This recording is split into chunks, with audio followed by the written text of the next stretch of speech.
My name is Dick O'Shea, and I teach magic.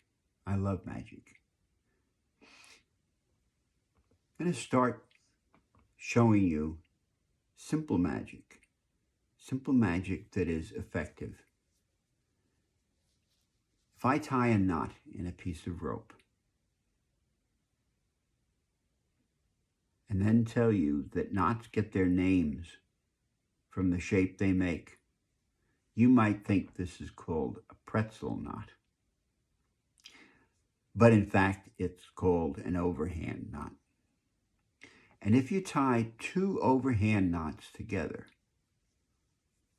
like this,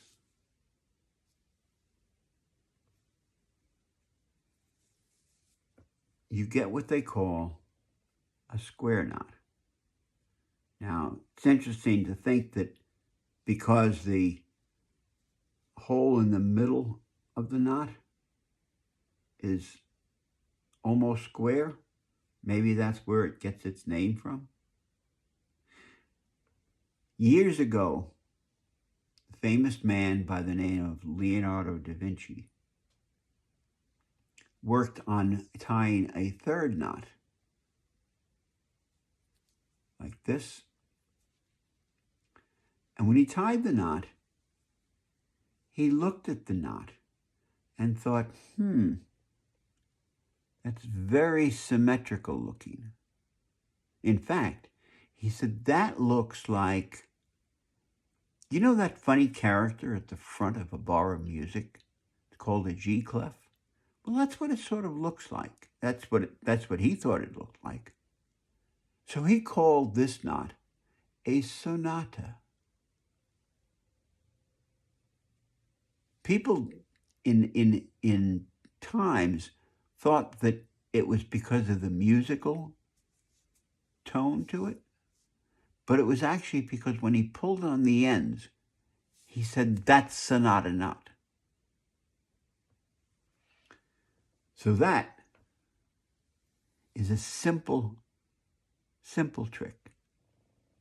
It is nothing more than what I am showing you.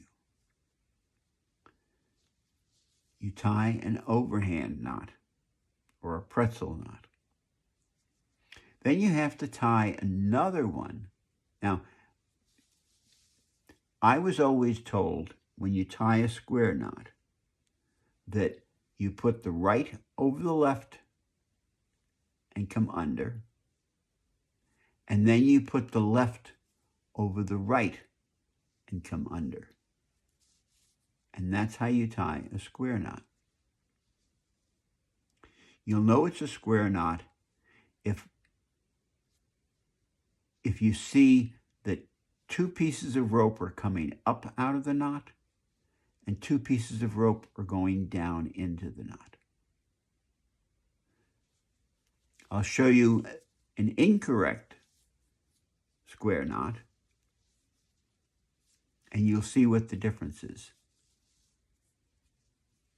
See, now this is called a granny knot. It's a mismade square knot, because what you see is that you have one piece coming up out of the knot and one piece going down into the knot on each side. Not a square knot. So, the square knot, again, right over left and under, left over right and under.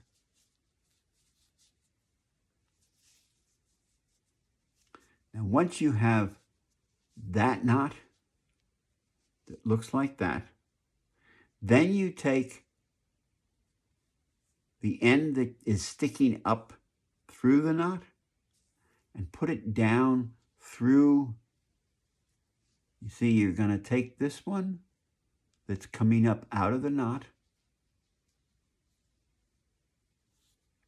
and you're going to put it through the loop that the knot has made. Pull it through, and then come around and go down through the center of the knot. I don't know if you can see that. See, what I'm doing is going down through the center right there. Now, you have to kind of grab the end with the other fingers. And now you can pull it apart. And what you've done is you've untied the first 2 knots. And it just dissolves, the knot dissolves. So that's the vanishing knot. Get yourself a piece of rope or a shoelace long enough to be able to work with this and practice it. And if you master an overhand knot, then master the square knot,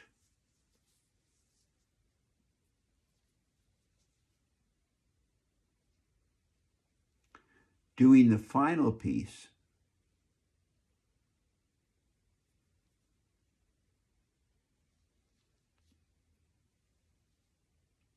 will leave you with a knot that looks like that. Now, there are many pattern lines that can be used for this.